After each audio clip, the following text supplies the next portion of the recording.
حضرت عائشہ چاہتی تھیں کہ حضرت عثمان کے قتل کے بعد طلحہ کو برسر اقتدار لائیں اور اس طرح خلافت کو مستقل طور پر اپنے قبیلے بنی تیم میں منتقل کر دیں۔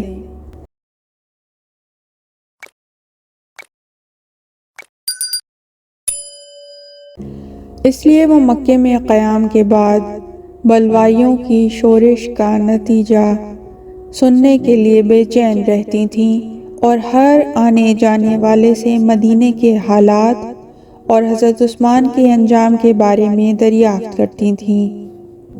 اسی اثناء میں مدینے سے اخضر نامی ایک شخص مکے آیا۔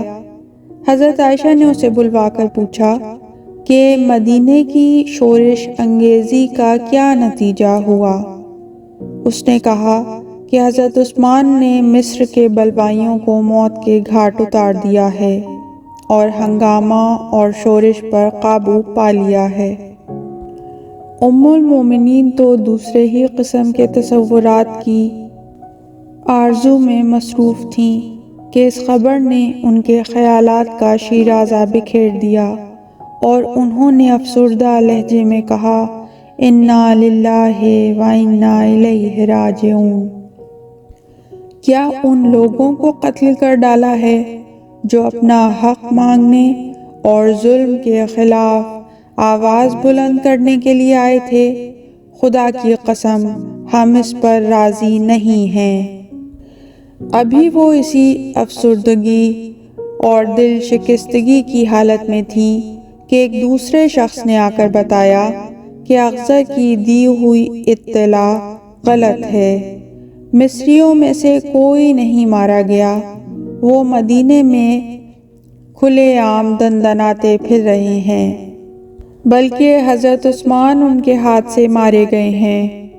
یہ سن کر ام المومنین کو ایک دم اطمینان ہو گیا اور کہنے لگیں، خدا اسے اپنی رحمت سے دور رکھے، یہ اس کے کرتوتوں کا نتیجہ ہے، اور خدا تو اپنے بندوں پر ظلم نہیں کرتا۔ اب مکے میں قیام کے بجائے مدینے جانا ان کے لیے ضروری ہو گیا۔ ابھی مکے سے 6 میل کا فاصلہ طے کیا ہوگا کہ مقام صرف پر عبید ابن ابی سلمہ سے مٹ بھیڑ ہو گئی۔ اس سے مدینے کا احوال معلوم کیا تو اس نے کہا کہ حضرت عثمان قتل کر دیے گئے۔ کہا کہ پھر کیا ہوا؟ اس نے کہا، اہل مدینہ نے حضرت علی کی بیعت کر لی ہے۔ سننے کو تو یہ سن لیا، مگر زمین پیروں تلے سے کھسکتی اور آسمان دھواں بن کر اڑتا نظر آنے لگا۔ کانوں کو یقین نہ آیا تو پھر پوچھا کہ کیا علی کی بیعت ہو گئی ہے؟ کہا کہ ہاں، علی کی بیعت ہو چکی ہے، اور ان سے زیادہ اس مسند پر بیٹھنے کے لائق تھا بھی کون؟ اب ام المومنین کے لیے اپنے جذبات پر قابو رکھنا مشکل ہو گیا۔ بے ساختہ ان کی زبان سے نکلا، اگر علی کی بیعت ہو گئی ہے تو کاش یہ آسمان زمین پر پھٹ پڑے، اب مجھے مکے واپس جانے دو۔ چنانچہ انہی قدموں پر مکے کا رخ کر لیا اور قتل عثمان پر اپنے رنج و افسوس کا اظہار کرتے ہوئے کہا، خدا کی قسم عثمان مظلوم مارے گئے ہیں، خدا کی قسم میں ان کے خون کا انتقام لے کر رہوں گی۔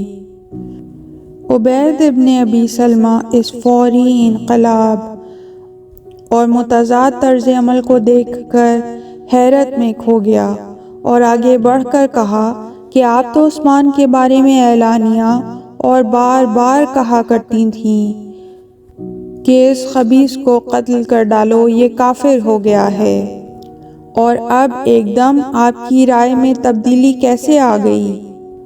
تاریخ کامل میں درج ہے کہ ام المومنین نے کہا کہ ہاں، میں پہلے یہی کیا کرتی تھی، اور میں کیا، سبھی یہ کہا کرتے تھے، مگر انہوں نے آخر وقت میں توبہ کر لی تھی۔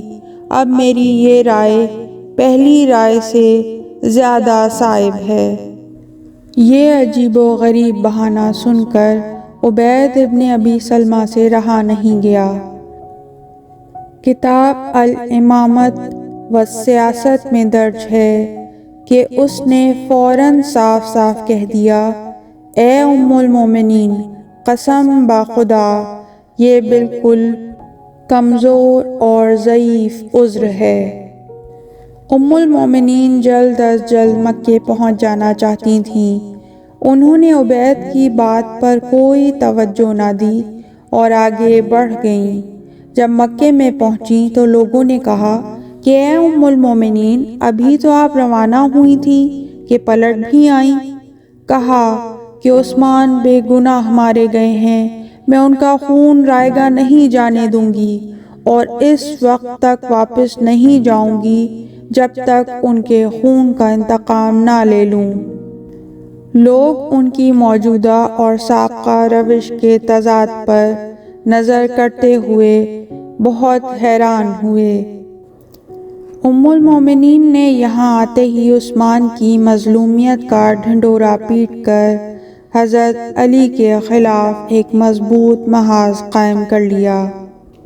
جب طلحہ و زبیر کو معلوم ہوا کہ حضرت عائشہ مکے میں عثمان کی مظلومیت کا پرچار کر رہی ہیں اور علی کو ان کے قتل کا ذمہ دار ٹھہرا رہی ہیں، تو انہوں نے عبداللہ ابن زبیر کو چند خطوط دے کر ام المومنین کے پاس مکے بھیجا اور ان پر زور دیا کہ وہ لوگوں کو عثمان کے بے گناہ مارے جانے کا یقین دلا کر انتقام کی تحریک چلائیں اور جس طرح بھی ہو سکے انہیں علی کی بیعت سے روکیں۔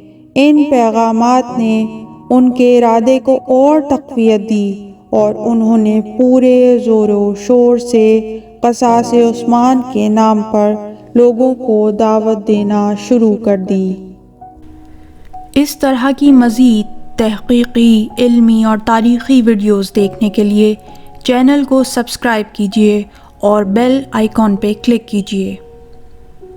ویڈیو کو لائک کریں اور کامنٹس کے ذریعے بتائیے کہ آپ کو ویڈیو کیسی لگی۔ اگلی ویڈیو تک کے لیے خدا نگہدار۔